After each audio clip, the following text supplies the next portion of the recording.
John, if I can just, if you can help me to understand what the motivation for what you're saying is that, I think, you correct me if I'm wrong here, I think what you're saying is we sometimes get hung up on project by project by project. And I think is what you're saying is let's put aside, let's maybe add these up now, let's put aside an amount for projects that impact people or people, people-driven projects like the BMX park or the splash pad or I saw some other ones in here that are good for people. It's a good communal use of money. Is that what you're saying? Like, let's put that in a way, yeah, partially. And I think to answer that question and go through Elizabeth's thought of the increases. One of the things that the increases is driven by is what we have people-driven costs, right? And we have the institutional-driven costs. I think John explains it in the budget from the overall perspective. But my thinking was, I'm not sure it was last year, Ruth, or it was 2 years ago. We got really hung up on the community development grants, and at one point you got frustrated and said, we're spending too much time on $30,000. We got so strung up on the little things, and sometimes that's what happens. And I think we have to look at it globally, and that's why in terms of percentages, your deficit percentages, it has gone up, but we increased our service level through the infrastructure changes we made, and that makes a difference in that thing.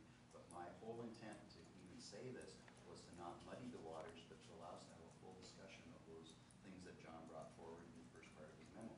I thought it was very salient what he was saying. We have to deal with these, right, because they've been brought to the table, right, John? I think what you were saying.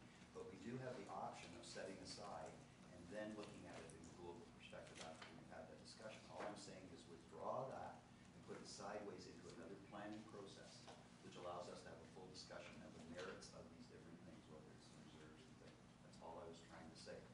You make some very valid arguments about increases and all that, but most of this stuff has been driven by what people want.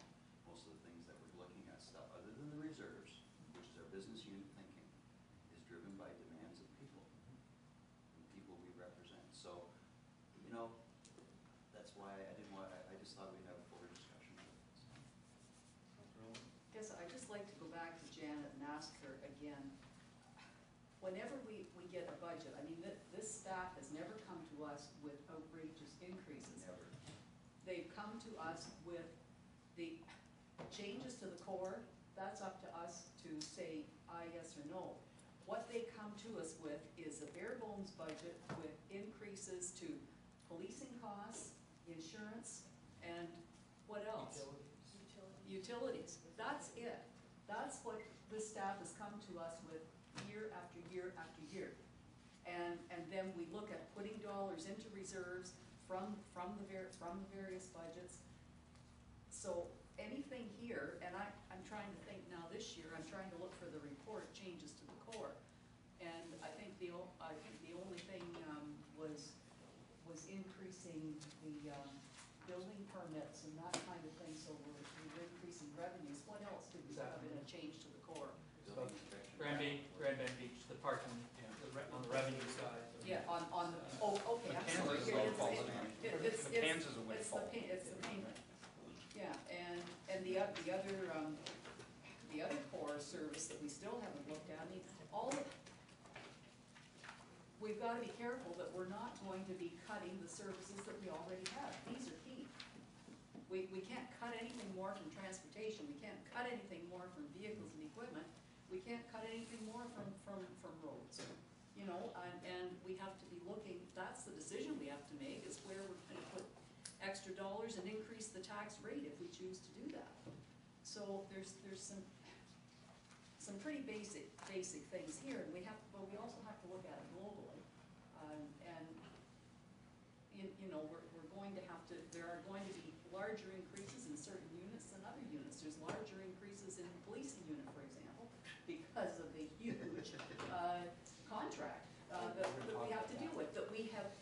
Yeah, we can talk about it, but right now we have no control over it. I mean, I like to talk about the things that we've got control over, quite frankly.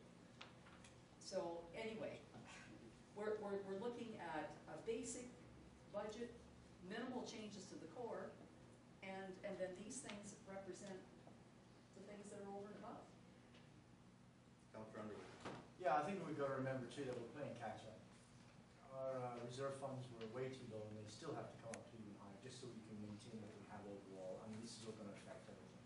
We still have to look at our maintenance of our infrastructure as we have, but people do expect some things. And if we can do things in a fairly inexpensive way, I like the way that Councillor Russell has come forward with this idea of setting it aside, saying this is like strategic planning money for projects of this year, boom, there it is. And we can go through it item by item at that time and decide what is best for our strategic plan. It's a good way to go. I'm going to disagree with you, Councillor Ullman, in terms of the policing. This is where the police always get their money, because they create that fear factor that says, if you don't give it to us, when I drive into Grand Bend or any town in this municipality during a blackout, and it is pitch black, and there is not one sign of a cruiser, that tells me we have a serious issue. At 2.8 million a year, when an entire town is at risk, we have an issue. So I understand the dollars, but I think we can talk about service for those dollars, right? Okay, now don't freak out yet.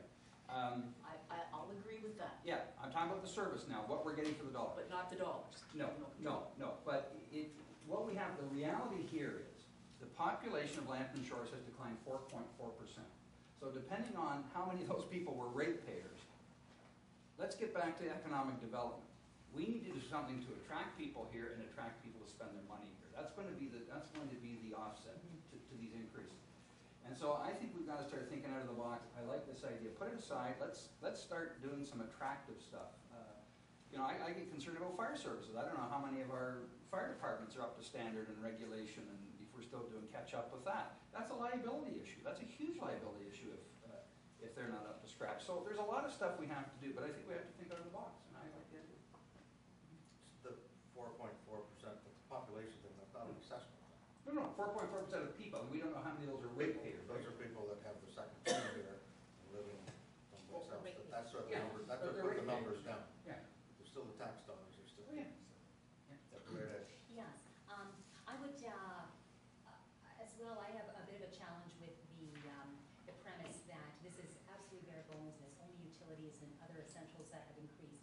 If you look at some of these numbers and some of the percentages, we're clearly, we do have room to cut some fat here.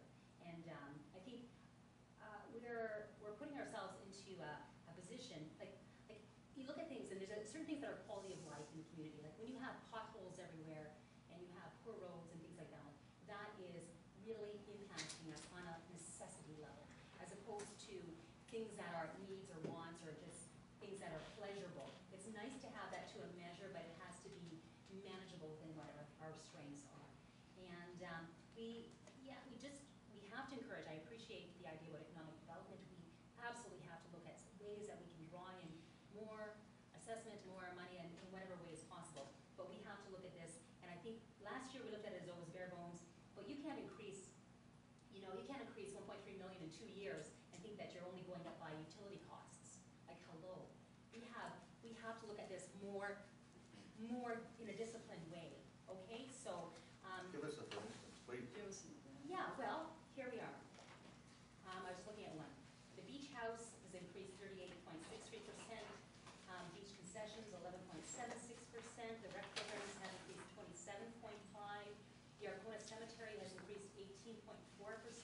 I mean, that's just one page. That's expensive. That's what we're expending. What's And the we're not, revenue? and for, What's the there was revenue? nothing for the Arcona Cemetery. We had no plots sold last year. Nothing. We just had that recent report. What about the beach? Our rec programs and things, we lost $800,000. We lost $800,000 in our 2 rec centers last year. And so we're not, the revenues are not matching what's happening here.